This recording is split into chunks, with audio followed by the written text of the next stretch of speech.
하나님의 말씀과 주님의 명령에 기반한 초기 기독교. 초대 교회와 달리 한국형 기독교가 되면서 아주 오래전부터 성경에서 내 입맛에 맞는 것만 골라 먹고 편식한 실정에 대해 나누고자 합니다. 고린도전서의 두 가지 말씀. 고린도전서 14장 22절이 방언은 믿지 아니하는 자들을 위한 표적이란 것과 고린도전서 1장 22절. 유대인은 표적을 구한다를 짬뽕해서 방언은 믿지 않은 유대인을 위한 표적이니 지금 우리와 같이 믿는 크리스찬은 표적이 필요가 없다는 주장을 하는 자들이 있습니다. 고린도후서 5장 7절에 우리가 믿음으로 행하고 보는 것으로 행하지 아니한다를 곁들여 한국교회에는 이미 성령님의 임재와 믿음이 있으니 표적을 볼 필요 없이 믿음으로 말씀을 행하고 있다며 나름 마무리를 하던데, 아무런 권능조차 행하지 못하면서 세례를 받으면 자동으로 성령을 받는 것으로 만들어버린 한국교회가 하는 소리라 가관일 뿐입니다. 이처럼 그들이 하는 대부분의 주장들은 성경이 주시고자 하는 말씀의 진짜 깊은 뜻이 무엇인지 모르는 젖먹이들이나 하는 수박 겉핥기처럼 당장 눈에 보이는 말씀을 이어붙여 개인이 주장을 하나의 학설과 이론으로 포장하는데, 이는 신학이 그렇게 만들어진 것처럼 온갖 짜깁기 일색인 그들의 주장이 온통 맹점투성이라는 것을 여실히 보여줄 뿐입니다. 이와 같이 한국교회는 말씀 그대로를 받아들이지 않고 비주류들이 개인적인 해석과 편협된 주장, 그리고 교단의 잣대를 적용해서 성경을 취사 선택해버리는 오류를 범했는데, 한국은 유교사상의 토속신앙 등 다양한 종교적 전통과 문화를 가지고 있어 서양의 신학이 결합된 독특한 형태의 잣대를 가지고 한국형 신학이 형성되었기에 이에 대한 심각한 수준의 확증 편향이 발생하는 곳이라 이는 당연한 결과일 뿐입니다. 유교사상에 기반을 둔 한국은 전통적으로 쇄국 정책과 폐쇄 정책이 강했던 것처럼 기독교도 독자적으로 번전히 받아들이지 못하고 취사 선택을 통해 기독교 본질을 흐려버렸는데, 이로 인해 한국교회는 해외의 다양한 성경 해석, 신앙 관행, 역사적 배경 등에 대한 풍부한 자료와 다양한 시각을 깊이 있게 이해하고 이를 수용하는 데에 못 미치는 수준이라 어려움이 있을 수밖에 없습니다. 게다가 한국 교회는 우물한 개구리처럼 항상 지적인 다양성과 개방적인 사고에 바탕을 두지 않은 한정된 시각으로만 세상을 바라보며 나와 내가 속한 공동체 외의 다양한 시각적 견해를 무시하는 경향이 있어 신자들은 목회자들의 현실감 없는 설교라는 것을 통해 삶의 현장에서 대면해야 하는 여러 가지 문제점들을 이겨내야 하는데 역부족인 경우가 다반사일 수밖에 없죠. 한국의 많은 목회자들은 신학교를 졸업하면 즉시 목회지로 향하며 이로 인해 사회 경험이 부족한 경우가 많습니다. 대부분이 단체나 조직 생활의 경험이 없어 아이디어 부족 및 창의성이 제한되고 현실적인 문제에 대한 대처 능력도 미흡할 수밖에 없습니다. 이는 교회 리더십의 필수적인 조직 역량의 부재로 인해 교회의 졸속 행정으로 이어지고 있으며 다양한 현실 문제에 대한 목회 및 신앙 지도를 수행하기 어렵다는 점을 들 수 있습니다. 그럼에도 불구하고 가장 어처구니 없는 것은 신자들이 교회에 와서 할 일은 그들에게 말씀을 통해 세상을 사는 방법을 배워야 한다는 주장인데, 그 외에도 수많은 한국 교회의 무책임은 이미 도를 넘은 방종의 수준이라 개독교란 소리나 들으면서도 자아도취에 빠져 아무런 각성이나 개선이 없다는 것입니다. 신천지는 물론이고 이단과 사이비에 빠진 자들을 비난할 뿐 그들을 불쌍히 여겨 올바른 복음으로 이겨올 생각조차 하지 못한 채 말입니다. 교회마다 제자 훈련을 한다지만 그들이 실력이 없어 안 하는지 못하는지는 각자 생각하면 됩니다. 서론이 길었는데 방언이 믿지 않는 유대인을 위한 표적이라 우리와 같은 이방인은 당연히 해서는 안 되는 것이란 주장을 할 것 같으면, 이 말은 유대인 중에 믿는 자라면 방언을 하고 있다는 말과도 같은데 실상이 그러던가요? 유대인은 표적을 구한다고 하셨으니 이 말은 그 당시로 또 끝인가요? 아니면 지금 이 시대에도 유효한 말씀일까요? 사도행전의 마지막을 보면 유대인들은 표적을 보여주어도 무덤덤한 자들이 되어 그제부터 이방에 이 복음이 전해진 것으로 기록이 되었으니, 다른 것은 접어두더라도 이제는 믿지 않는 유대인에서 믿지 않는 이방인에게 복음이 전해졌으면 유대인들과 마찬가지로 복음이 처음 전해지면서 이방인들 중에도 유대인들과 마찬가지로 표적을 보기 원하는 자들이 분명 있을 것이고, 그러면 그 당시 필요에 의해 유대인들에게 보여주었던 것처럼 이방인인 우리에게도 보여주기 위해 여전히 표적은 일상화가 되어 있어야 하지 않을까요?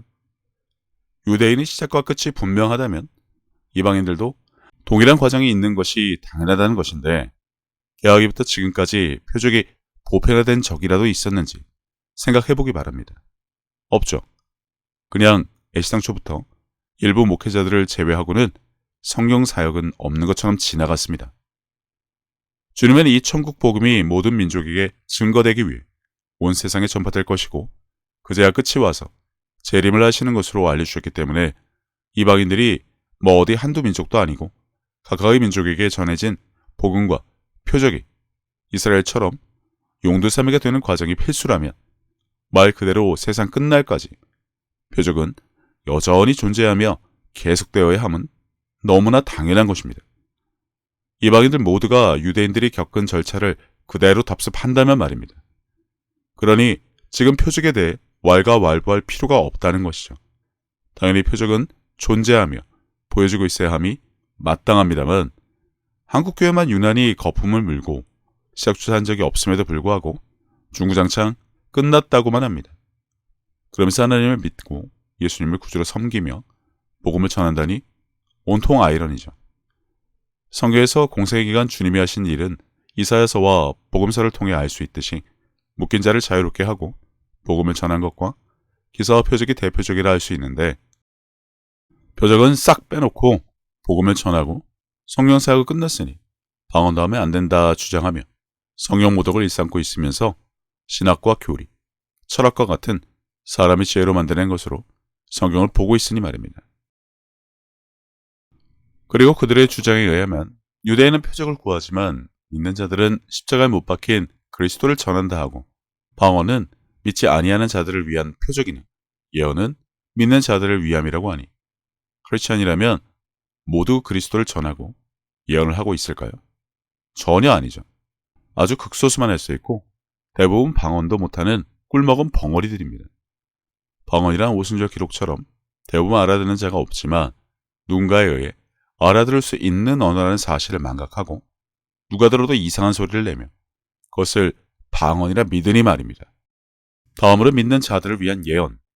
이것도 은사로 단정하고 모든 믿는 자도 아니고 일부나 특정 사람만 가능하다는 변명이 많은데, 도대체 초지일관한 주장을 펼치지 못하는 그들을 통해 무엇을 배워야 할까 싶습니다. 하기사 권능을 받아 땅 끝까지 복음을 전하기는커녕 세례만 받으면 성령을 자동으로 받는다는 자들이 방언은 또 이것과 별개로 여기며 어디서는 해서 안 되는 것으로 여기고 마귀방언에 애기방언이라며 끝도 없이 예외적인 상황만 만들어가며 자신들의 능력 없음을 정당화하고 있으니 총체적 난국이죠. 이런 식으로 성경과 기독교를 자꾸 유대인을 위한 한정판에 특별판으로 구분해버리면 한국에서 가져갈 것이 없습니다. 마치 외국의 방위 산업이 핵심 기술을 빼고 우리에게 껍데기만 주는 것 같이 들어와 버린 기독교가 되어버린다는 것이죠. 그렇게 한국교회가 그나마 채로 걸러낸 것처럼 자신의 능력 바뀐 기사와 표적만큼은 걸러서 내다버린 복음.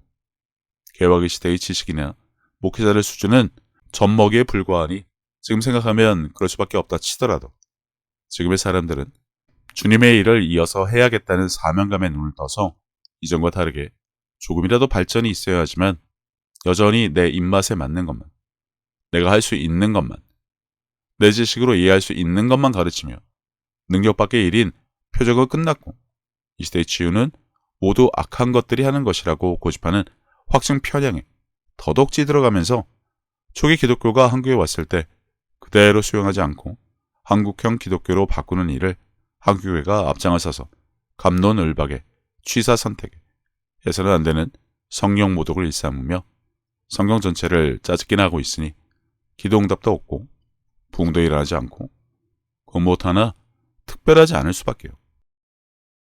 요즘같이 인터넷이 발달한 시대에 유튜브를 통해 무분별하게 올라오는 각종 설교나 편향적인 비주류 의견이 난무하는 영상을 보며 뱀처럼 지혜롭지 못한 신자들이 변별력을 갖지 못하는 것도 당연한 일이지만 어떠한 경우에도 비판하지 말라를 철석같이 믿는 한국 신자들은 이미 아버지 이름에 대한 모욕, 세상의 잘못에 대한 지적, 한국교회 목회자들 때문에 신성 모독에 대한 불감증에 쩔어 있기 때문에 못하나 나서서 제대로 된 목소리조차 내지 못하며 현실에 맞서지 못하는 실정이죠.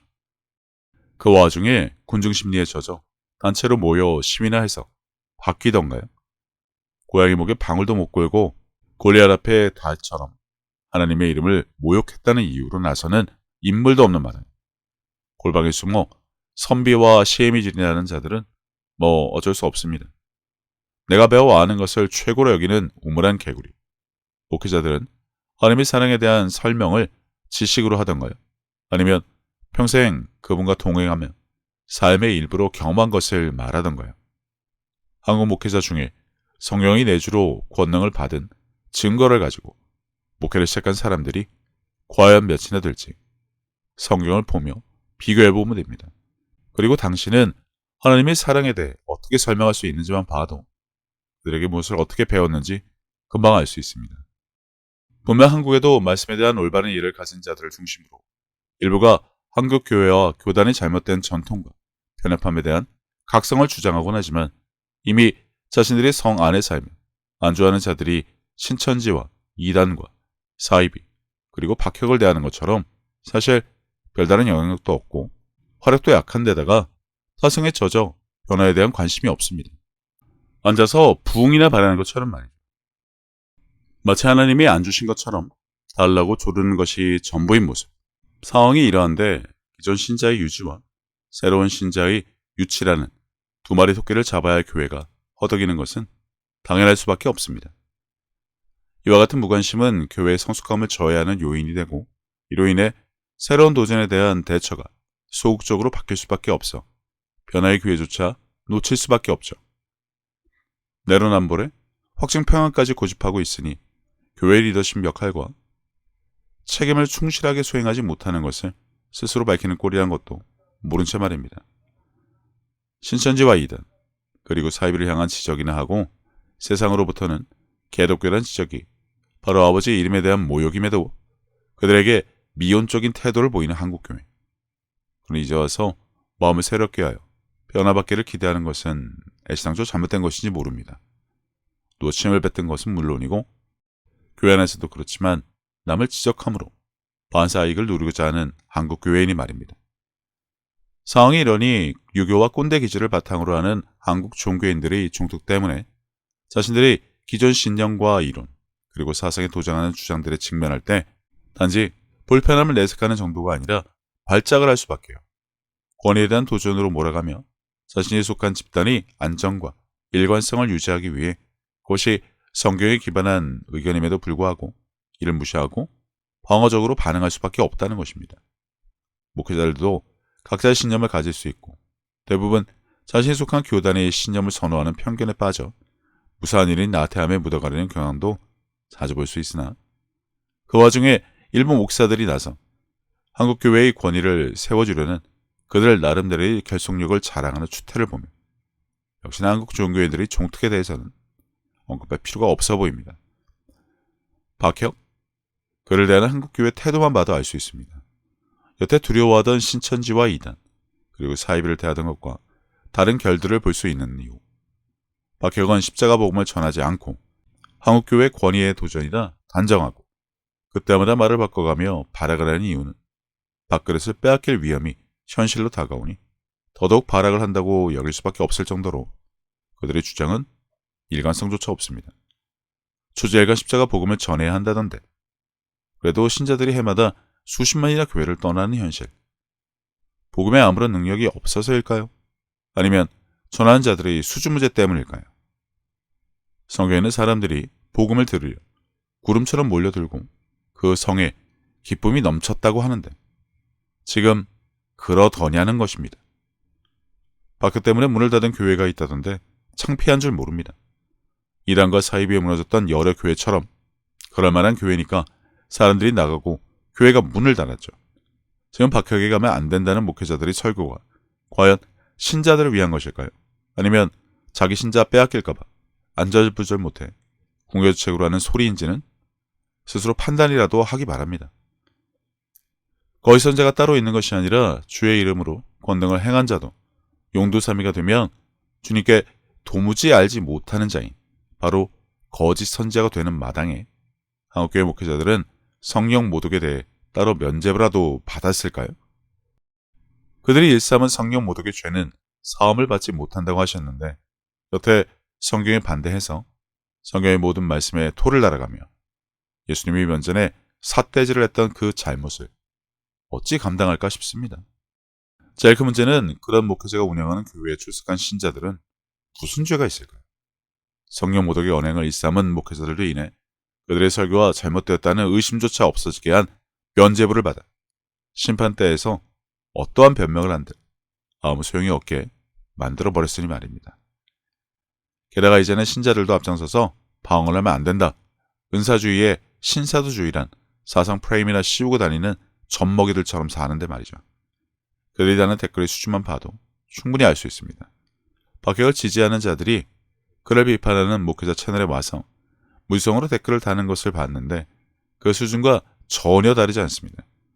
정치판에서 하던 일을 그대로 반복하면서 두 가지 진영으로 나뉘어 내가 찬양하고 칭송하고 떠받드는 박혁이나 한국교회 목사를 언급하면 죽일 듯이 달려나들지만 조두순 집 앞에서 쇼를 하던 수백 명의 유튜버와 같이 아무리 지져봐야 비웃음거리밖에 되지 않습니다.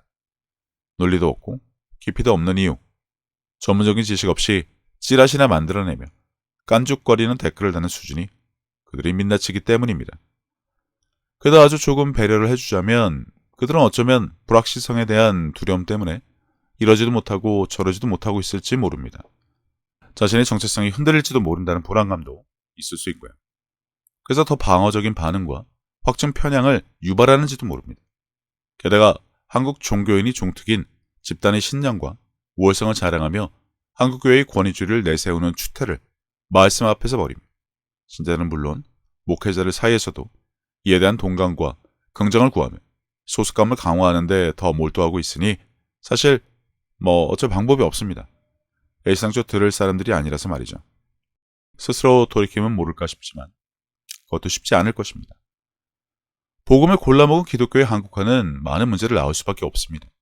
유대교의 뿌리를 둔 기독교는 문화적 적응이나 한국화를 거치지 않고 그 자체를 수용했어야 하는데 오만 목회자와 종교학자들이 서양의 신학과 철학 그리고 사상을 바탕으로 숟가락을 계속 얹어가며 나름 자신의 영역을 가지려고 하다 보니 말씀을 두고 교단마다 해석과 이해가 다름은 물론 결국은 이해가 아닌 이권 다툼으로 퍼져 한국 기독교의 다양한 신학적 해석이 신앙의 핵심 가르침과 원리를 희석시킬 수 있다는 문제조차 외면하게 만들었죠.